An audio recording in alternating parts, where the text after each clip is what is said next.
गुजरातमध्ये जन्मलेला औरंगजेब, गुजरातमध्ये जन्माला आलेला औरंगजेब छत्रपती शिवाजी महाराजांनी संघर्ष करून बलाढ्य सत्तेला नमवून जे हिंदवी स्वराज्य स्थापन केलं होतं त्या स्वराज्यावरती महाराजांच्या निधनानंतर चालून आला होता. औरंगजेब जिंकायला आला होता महाराष्ट्र, पण महाराष्ट्राच्या मातीचा एक कणही जिंकू शकला नाही. महाराजांपासून स्फूर्ती आणि प्रेरणा घेतलेल्या महाराष्ट्राने, मग त्याच्यात साहजिकच आहे छत्रपती संभाजीराजे, राजाराम महाराज, ताराराणी आणि असंख्य मावळ्यांनी त्याला मुठमाती दिली. थोडक्यात काय की महाराष्ट्र जिंकायला आलेला औरंगजेब, गुजरातमध्ये जन्मलेला औरंगजेब महाराष्ट्र जिंकायला आला होता. महाराष्ट्रातली माती तो जिंकू शकला नाही, मातीचा कण जिंकू शकला नाही, पण महाराष्ट्राने त्याला मुठमाती दिली. अशा औरंगजेबाचं समर्थन कोणीही शिवप्रेमी करणार नाही. त्याच्यामुळे जर कोणी त्यांचं थडगं उकरण्याची भाषा करत असेल तर नुसती भाषा किंवा आंदोलन करण्यापेक्षा डबल इंजिन सरकार जे आहे ते नुसतं वाफा सोडतंय का? कारण मुख्यमंत्र्यांनी ही कबर उखडण्यामध्ये असमर्थता दाखवलेली आहे आणि त्याला केंद्राचं संरक्षण आहे.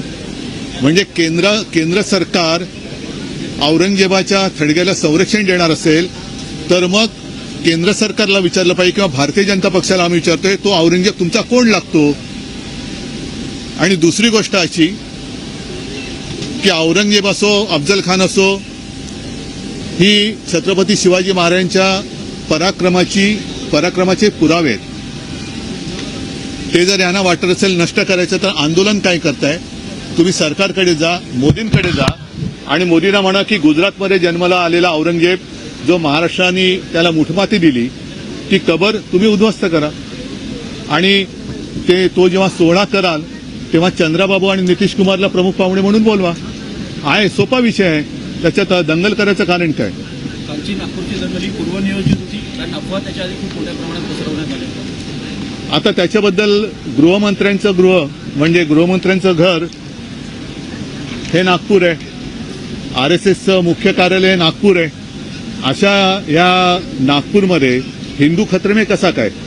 मग इतके वर्ष तुम्ही केलं तरी काय नेमकं? मग पूर्वनियोजित असेल तर तुमचं गृह खातं झोपा काढत होतं का? हा पूर्वनियोजित कट तुमच्या कानावर आला का नाही? आणि जर आला असेल तर तुम्ही त्याच्याकडे दुर्लक्ष केलं का? या सगळ्या एका प्रश्नामध्ये अनेक प्रश्न दडलेले आहेत. राज्याचं अधिवेशन सुरू आहे, अधिवेशनामध्ये राज्याचे जनतेचे प्रामुख्याने प्रश्न सोडवले गेले पाहिजे, मांडले गेले पाहिजे. मात्र औरंगजेब नाही, अगदी तुमचा प्रश्न योग्य आहे. सरकार त्याचं अपयश लपवण्याचा प्रयत्न करते आणि हे अपयश लपवण्यामध्ये आणखीन अपयशी ठरते. मला भारतीय जनता पक्षाला एक प्रश्न विचारायचा आहे की तुमचं हिंदुत्व आम्ही पाहिलेलं आहे, हे हिंदुत्वाचं ढोंग आम्ही पाहिलेलं आहे. तुम्हाला जर का एवढा हिरव्या रंगावरती राग असेल तर पहिल्या प्रथम तुम्ही तुमच्या झेंड्यावरचा हिरवा रंग काढून दाखवा. भारतीय जनता पक्षाने पहिले ते करावं आणि मग हिंदू मुस्लिम करावं. कारण एका बाजूला हिंदुस्थान पाकिस्तान करायचं आणि पाकिस्तान सोबत मॅच खेळायची, ती मॅच दुबईत करायची आणि त्या मॅचला यांची पोरं ठरं जाऊन ती मॅच बघणार. म्हणजे मंत्र्यांची पोरं, अमित शहाचा मुलगा हा मॅच आयोजित करणार. इकडे साध्या मुलांना, गरीबाच्या मुलांना हिंदुस्थान पाकिस्तान करून लढवायचं आणि तिकडे दुबईत जाऊन मॅच बघायची. हे हिंदुत्व कोणतं? बांगलादेशमध्ये हिंदूंवरती अत्याचार होत आहेत ही माहिती आल्यानंतर एक तर तुम्ही त्या शेख हसीनाला इकडे सहारा दिला, त्या नक्की कुठे कल्पना नाही, पण त्याच बांगलादेशबरोबर क्रिकेट मॅच खेळायची. म्हणजे सर्वसामान्यांच्या घराची होळी करायची आणि त्याच्यावर तुम्ही राजकारणाची पोळी भाजायची. हे अत्यंत घृणास्पद राजकारण आहे. अशा घटनांना चिथावणीखोर वक्तव्य जबाबदार आहेत का? कारण अबू आझमी असतील किंवा नितेश राणे असतील अधिवेशन काळात नाही, यांची मिलीभगत आहे, यांची सगळी मिलीभगत आहे. यांच्याकडे कोणते मुद्दे राहिलेले नाहीत. परत एकदा सांगतो, औरंगजेबाचं समर्थन कोणी शिवप्रेमी करणार नाही, आम्ही पण करत नाही, करूच शकत नाही. पण हा विषय काढण्यापूर्वी ज्या हतबलतेने आज मुख्यमंत्री म्हणालेत की त्या कबरीचं आम्हाला रक्षण करावं लागतंय, जा ना मोदींकडे जा आणि तुम्ही ते रक्षण तुम्ही करताय हे सांगितलं, त्याच्याबद्दल मी मुख्यमंत्र्यांना धन्यवाद देतो. मग औरंगजेब तुमचा लागतो कोण हे उत्तरही मुख्यमंत्र्यांनी द्यावं. प्रदीप भाजपचे खासदार आहेत, त्यांनी पंतप्रधान मोदींची शिवाजी महाराजांशी हेच तर भाजपचं घाणेरडं राजकारण आहे. म्हणजे एका बाजूला ही पराक्रमाची प्रतीकं जी आहेत किंवा पुरावे आहेत ते काढायचे आणि कोणाही ऐऱ्या-गैऱ्याची आमच्या दैवताबरोबर तुलना करायची. कोरटकर मोकाट सुटलाय, त्याला काही पकडत नाही. सोलापूरकर आहे, कोश्यारी तर इकडे मजा मारून गेलेले आहेत. म्हणजे एका बाजूनी शिवछत्रपतींचा अपमान करायचा आणि दुसऱ्या बाजूला तुम्ही औरंगजेबाचा विषय काढून आमच्यात दंगली लावायच्या.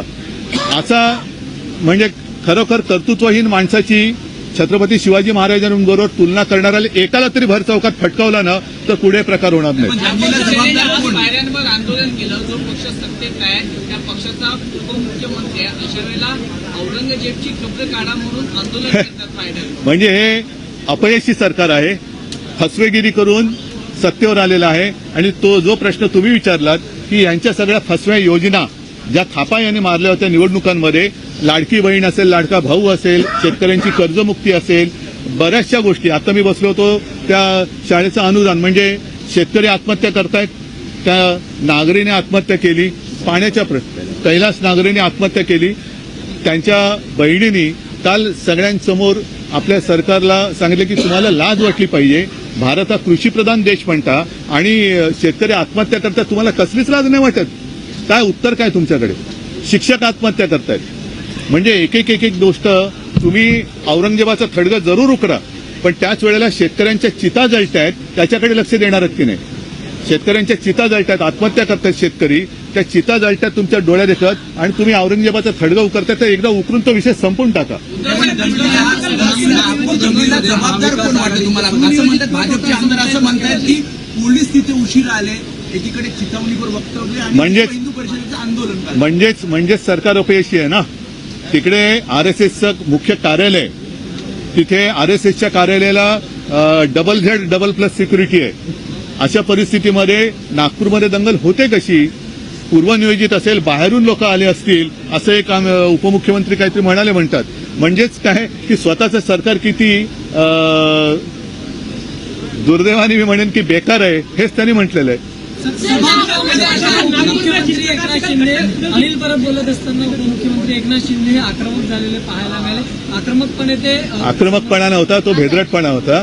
त्या भेदरटपणाला आक्रमकपणा नाही म्हणता येत.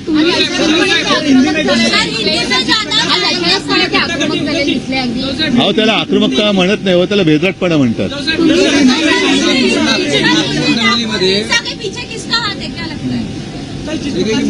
मैं मुख्यमंत्री नहीं हूँ, ना ही मैं गृह मंत्री हूँ. तो मुख्यमंत्री जो है, मुख्यमंत्री जी को पूछो किसका हाथ है, क्योंकि आरएसएस का मुख्यालय वहाँ है. अब इनके कार्यकाल में वहाँ डबल इंजन सरकार है ना, महाराष्ट्र में और केंद्र में. तो डबल इंजन सरकार की असफलता है और अगर ये सरकार असफल है तो इन्होंने इस्तीफा देना चाहिए. सर, भाजपा ने कहा कि ये हिंसा है जो ये साजिश की ओर इशारा करती है. साजिश की ओर इशारा करती है. किसकी साजिश है? किसकी साजिश है? और इसलिए मैंने कहा कि जिसका जन्म गुजरात में हुआ था, ऐसा औरंगजेब, जब हमारे छत्रपति शिवाजी महाराज उनके पश्चात महाराष्ट्र के ऊपर उन्होंने आक्रमण किया था और महाराष्ट्र में उनकी कब्र बांधी गई. बार बार कहना ठीक नहीं, लेकिन सच्चाई है कि गुजरात में जिसका जन्म हुआ था वो औरंगजेब महाराष्ट्र के खिलाफ, छत्रपति शिवाजी महाराज जी के खिलाफ जो महाराष्ट्र में आए थे, वो वापस आगरा नहीं जा सके. तो आप 400 साल पुरानी बात आप निकाल रहे हैं तो निकालो और इमीडिएट जो भी वहां उनकी कब्र है उखाड़ डालो. लेकिन उस वक्त चंद्रबाबू नायडू और नीतीश कुमार जी को जरूर बुलाइए. लगातार जिस तरीके से बयान मिनिस्टर जो मंत्रियों द्वारा आ रहे थे, कौन से बयान? नीतीश राणे जैसे क्या बयान? जो लगातार औरंगजेब का मुद्दा छेड़ रहे थे, नीतीश राणे राजा हो, क्या लगता है कि प्रमुख कारण बना इस पूरी हिंसा के? नहीं, मैंने कहा ना कि उन्हीं की सरकार है ना. चिल्ला चिल्ली नाटक ढोंग क्यों कर रहे, नाटक क्यों कर रहे? जाओ मोदी जी के पास.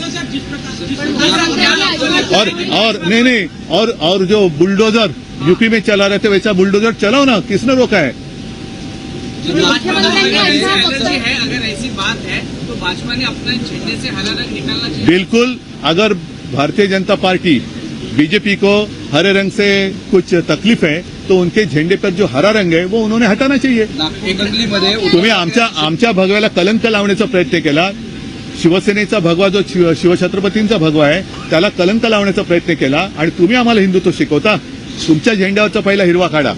एकनाथ शिंदे ठीक आहे. आज असं सभागृहात अनिल परब यांना उद्देशून असं बोलले की तुम्ही आणि अनिल परब हे नरेंद्र मोदी यांना भेटायला गेला होतात आणि माफी हो, तेव्हा एकनाथ शिंदे हे मोदींच्या कचरा डस्टबिनमध्ये होते, आम्हाला कळलंच नाही. चला, धन्यवाद. जय हिंद, जय महाराष्ट्र.